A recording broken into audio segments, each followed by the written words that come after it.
তরকারিটা রেডি হয়ে গেছে, দেখতে এতটা সুন্দর।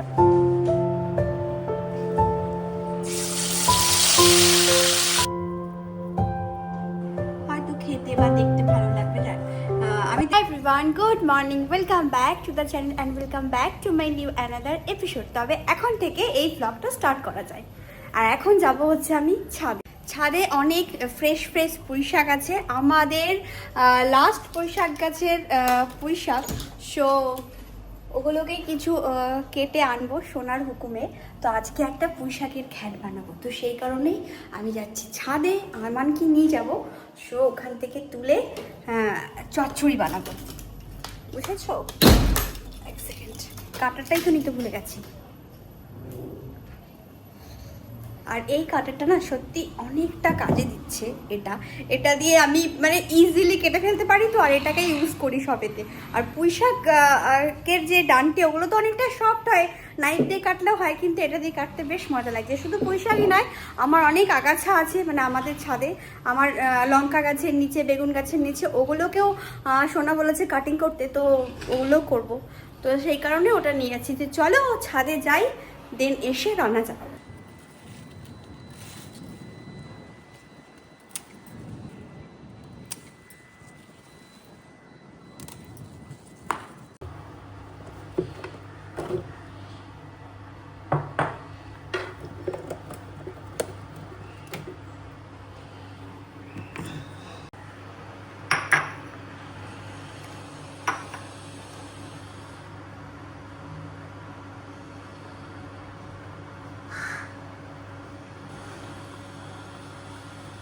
আর এই যে কড়াই বসিয়ে দিয়েছি, কড়াই গরম হয়ে গেছে। ছাদ থেকে এসে এই যে আমি ফ্রেশ ফ্রেশ পুঁই শাক কেটেও নিয়েছি, এই দেখো। আর এখানে এই যে সব রকমের সবজি, এর মধ্যে শিম আছে, বেগুনটা মিশিং, ছাদে একটাও বেগুন দেখলাম না, আর ঝিঙ্গে আছে, কুমড়ো আছে, আলু আছে। এই যে পেয়েছো? হ্যাঁ, কোনটা? এটা ক্যারামেলের? আচ্ছা, চলো রেখে দাও। একদম। আমানকে আদেশকে পাঠিয়েছিলাম হচ্ছে আইসক্রিম আনতে। আইসক্রিমের আমাদের এইখানে যে শপটা, ওটা বন্ধ। আর আরেকটা যেটা আজামের আছে ওই দিকটাতে, ওটা খোলা আছে, কিন্তু ওখানে চকলেট ফ্লেভারের কোনো আইসক্রিম নেই। তো আমি আবার সেকেন্ড টাইম পাঠালাম, তো ওরা অন্য ফ্লেভার পেয়েছে, ক্যারামেল, তো সেটাই নিয়ে এলো।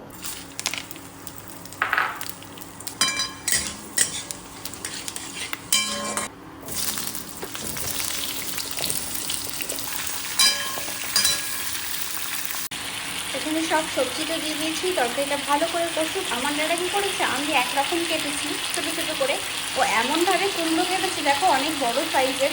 আমি দেখিনি, দিয়ে দিয়েছি। যাই হোক, এটা একটু হয়তো গলতে সময় লাগবে। এই যে পুঁই শাক রেডি আছে, তরকারি কষতেই পুঁই শাক তরকারিতে চলে যাবে। আর এখানে মাছ ধুয়ে দিয়ে রেডি করে গেছে, ও মানে রেডি করে রেখেছে। আর এটা আজকে একটা নতুন রকমের বানাবো মাছ, যেটা জানি না তোমরা কেউ পরিচিত কিনা। এটা আমার ভাগ্নির রেসিপি, আমার ভাগ্নি তার শাশুড়ির থেকে নিয়েছে। বাট এই রেসিপিটা খুব খুব পরিমাণে টেস্টি, আর সোনা তো প্রচুর ভালোবাসে। তো তার জন্য শুধু এই দুটো জিনিসই লাগবে, হচ্ছে শুকনো লঙ্কা আর পেঁয়াজ। পেঁয়াজটা একটু গ্রেট করে নিতে হয়, বাট আমি এখানে ওই একসাথে মিক্সিতে গ্রাইন্ড করেই নিই। এই ও যেটা দিয়ে বানায় ওটা হচ্ছে চিড়ে বাটা মাছ বলে কোনো একটা মাছ আছে, আমার ঠিক আইডিয়া নেই মাছ সম্বন্ধে। তো ওই মাছটা দিয়ে ও বানায়, আর এরকমভাবে বানায় মানে পেঁয়াজ গ্রেট করে, শুকনো লঙ্কা পেস্ট করে, ওর সাথে মিক্স করে মানে মাছের সাথে, আর শুধু নুন হলুদ ওর মধ্যে যায়, আর কিচ্ছু নয়। আর তেলে হচ্ছে কালো জিরে ফোড়ন। তো ওদেরকে রান্নাটা তো আমি বলেই দিলাম, তাও একবার দেখিয়ে দেবো। খুব টেস্টি হয় জানো তো, শুধু ভাত দিয়েই তুমি এক থালি মানে শুধু ভাত দিয়েই খেয়ে নেবে, এক থালি ভাতেই মাছটা দিয়ে, এতটাই পরিমাণে টেস্টি হয়। তো আজকে আমি ওই রেসিপিটাই বানাবো। আমি ওই মাছটা দিয়ে বানালেই বেশি হয়তো ভালো লাগে, কিন্তু সোনার যেহেতু ওইটা খেতে খুব ভালো লাগে, তো যখন আমাকে এই ছোটো ছোটো মাছগুলো পেয়েছে, তখনই বলেছে যে চিড়ে বাটা মাছটা বানাবে। মানে মাছটার নাম হচ্ছে চিড়ে বাটা, কিন্তু রেসিপিটা হচ্ছে অন্যরকম। তো যাই হোক, ওটাই আজকে আমি তোমাদের সাথে শেয়ার করবো। একদম নতুনত্ব একটা রেসিপি, অনেকে জেনে থাকবে, কিন্তু আমি জানি না বলে তোমাদের সাথে শেয়ার করব। গাছের ফ্রেশ ফ্রেশ পুঁই শাকের যে ঘ্যাটটা হবে না, ওটা আমার দেখেই মনে হচ্ছে যে আজকের ঘ্যাটটা খুব ভালো হবে। কেন বলো তো, কোনো জিনিস যদি ফ্রেশ খাওয়া হয় না সেটা একটা আলাদাই টেস্ট। আগে যখন গাছে আমাদের মানে প্রায় দিন 6-7টা করে উচ্ছে হতো, এখন তো অনেক দিন ধরে প্রায় উচ্ছে হচ্ছে না বলে আমি গাছটাকে আগে কেটে দিয়ে এলাম। তো উচ্ছে হতো না, তো সঙ্গে সঙ্গে ডাটারা তুলে নিয়ে এসে ভাজা করতো, কড়া করে ভাজা বা পেঁয়াজ দিয়ে একটু আলু দিয়ে ভাজা করতো, এতটাই টেস্ট লাগতো খেতে। ওর মনে হয় স্বাদটা যেন দ্বিগুণ বেড়ে যেত কেনা উচ্ছের থেকে। আমার মনে হয় যে কোনো ফ্রেশ সবজি মানে ঘরের বা বাইরে থেকে ফ্রেশ কিনে নিয়ে এসে রান্না করলে ওটা মনে হয় টেস্টের দ্বিগুণ বেড়েই যায় মনে হয়। আচ্ছা, লঙ্কা পেস্ট করেছি, আর দেখে আমার ভয় করছে খাওয়ার পর বোঝা যাবে এত ঝাঁজ এর মধ্যে। এটাকে এবার এর মধ্যে দিয়ে দেবো। হাত দিতেই আমার ভয় করছে, আমি যা হাত দেবো। এর মধ্যে একটু নুন যাবে, দিয়ে এটাকে সুন্দর করে মিক্স করতে হবে, আর কিচ্ছু লাগবে না। এটা চাইলে লঙ্কা গুঁড়ো দেওয়া যেতে পারে। ও বলেছিল যে যদি শুকনো লঙ্কা না দেওয়া হয় তাহলে লঙ্কা গুঁড়ো এর মধ্যে দিলেও মনে হয় ভালো লাগবে, তাই না? তবে আমার মনে হয় শুকনো লঙ্কা দিয়ে যখন করা হয় মাছটা স্পেশালি, তাহলে শুকনো লঙ্কারই ফ্লেভারটা এর মধ্যে থাকে।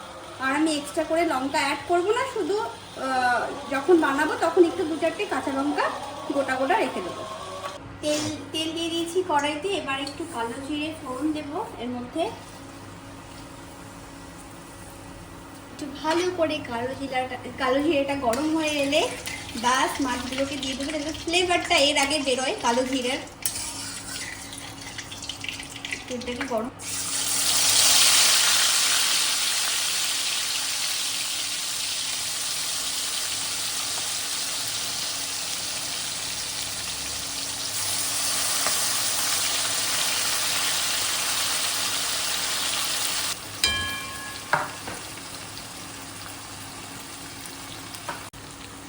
মাছটাকে আমি উল্টে নিয়েছি, উল্টাতে না একটু সাবধানে হয়, তো উল্টে নিয়েছি এক পিঠটা। তো এবার হালকা ফ্রাই একটু গন্ধ হয়ে উঠলে মানে একদিকটা হালকা ভাজা হয়ে গেলে তাহলে আমি একটু জল দিয়ে দেবো, আর একটু টমেটো কুচি দেওয়া যেতে পারে, আর লাস্টে একটু ধনেপাতা কুচি। তবে আজকের আমি আর টমেটো কুচিটা দেবো না, শুধু ধনেপাতা কুচিটা দেবো।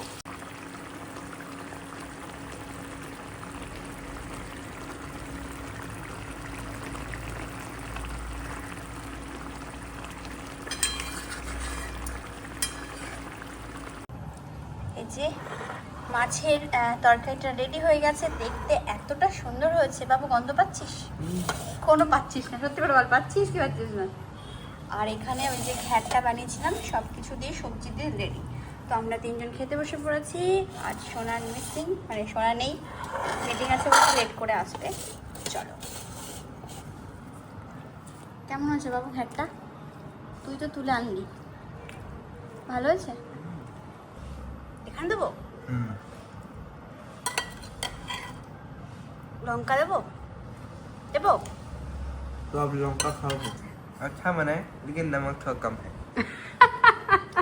थोड़ा तीखा तीखा है। এটা তো তিখাই হয় বাবু। ঠিক আছে, নুন দিয়ে নাও।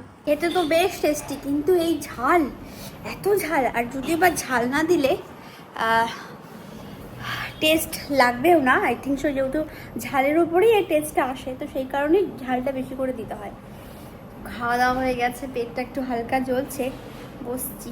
তো আজকে আমাদের বিকেলে হচ্ছে ফুচকার একটা প্ল্যানিং চলেছে, সোনাকে দিয়ে ফুচকা আনা করিয়েছি আমি। তো আজকে বানাবো ফুচকার জলটা, আলুটা ঘরে বানাবো। তো ফুচকা তো পাপড়ি রেডি। সো বিকেলবেলায় ছাদে বসে, আই থিঙ্ক সো যদি একটু দিনে দিনে হয়, সোনা যদি তাড়াতাড়ি ফিরে আসে তাহলে ছাদে যেতে পারবো, আর নইলে ঘরে বসেই খেতে হবে এই ছাদের তলায়, ফ্যানের হাওয়ায় আর লাইটের আলোতে। কিরে, এই যে লাস্ট কতদিন ধরে এটাকে এরকমভাবে রেখেছিস বাবা, বল আমায়? লাস্ট প্রায় 1 সপ্তাহ ধরে এটা এরকমই রয়েছে। আর এইখানে এদের বুদ্ধি দেখো, ইংলিশ থেকে শর্টলি ট্রান্সলেশন করে ড্যাডাকে একটা মেসেজ দিয়েছে আমার, যাতে এই জিনিসগুলো ওরা মানে ড্যাডা যেন এলোমেলো না করে দেয়, এই সাইড থেকে যেন পোছাপাছি করে। ড্যাডা এসে প্রত্যেক দিন এই মেসেজটা দেখে আর এই ঘরটা পোছে আর ক্লিন করে। ভাবো, 1 সপ্তাহ ধরে এরকম পাজলগুলো রয়েছে, 1000 পাজল, যে ওরা কখন এগুলোকে অ্যাড করে একটা সুন্দর বানাবে। কোনটা বানাবি বাবু দেখা একবার? ওটা রেডি হবে, তাই তো? এটা রেডি হবে। হ্যাঁ দেখি আর কতদিন সময় লাগবে তোমাদের শুনি, নাহলে কিন্তু আজকে আমি এটাকে বলবো সব উঠিয়ে দিতে, ঠিক আছে? আর কতদিন সময় লাগবে? হ্যাঁ पता नहीं। আর ওনাকে দেখ বরফের জল খেয়ে ও নাক টানছে, দেখ বাবু দেখ।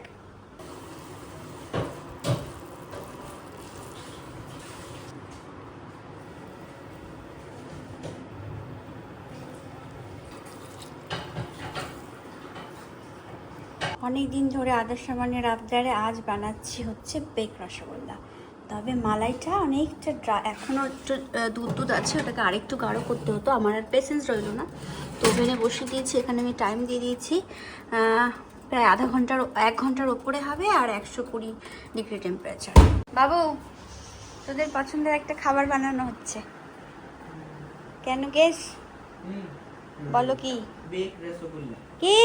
बेक रसगुल्ला। না রসমালাই বানাচ্ছি আজকে, রসমালাই বানাচ্ছি বাবু, সত্যি তাই।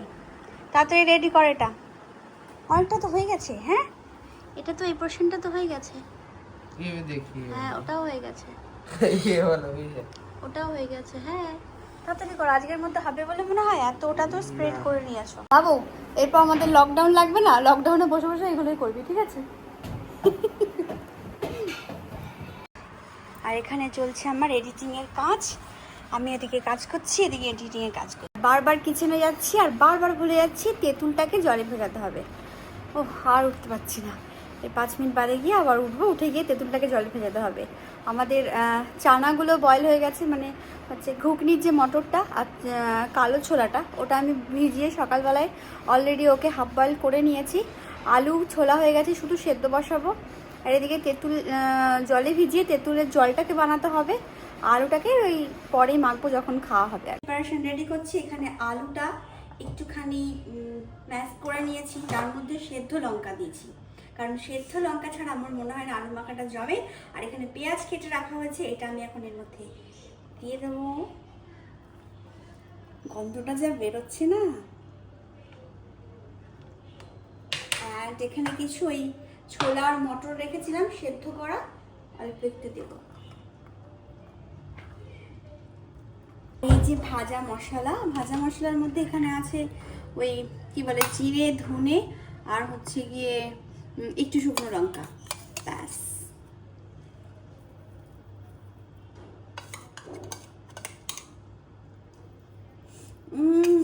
বাবু কেমন গন্ধ?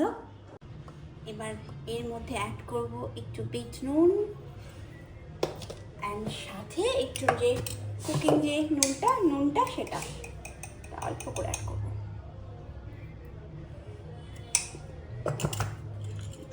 দেন এটা পুরোটা ভালো করে, তেঁতুলগুলো জল রেডি হয়ে গেছে, স্ট্রিটের মতন, এই দেখো, জানি না কেমন হয়েছে। আর এখানে হচ্ছে গিয়ে আলু মাখা রেডি হয়ে গেছে, আমি ওপর দিয়ে একটু বাদাম ডেকোরেশন করে দিয়েছি, হয়তো খেতে বা দেখতে ভালো লাগবে। যাক, আমি দেখেছি বাদাম তো দেয় কিন্তু এরকম স্কিনটা থাকে না, বাট কী করবো, স্কিন এখন কে রিমুভ করবে। আর ওটা জাস্ট এমনি উইদাউট অয়েলে ফ্রাই থাকে, আর আমি তো অয়েল দিয়ে ফ্রাই করেছি। তুই কাউকে কোলে নিয়েছিস মানে বাবু, এটা তো আমার ভাগ্যের ব্যাপার।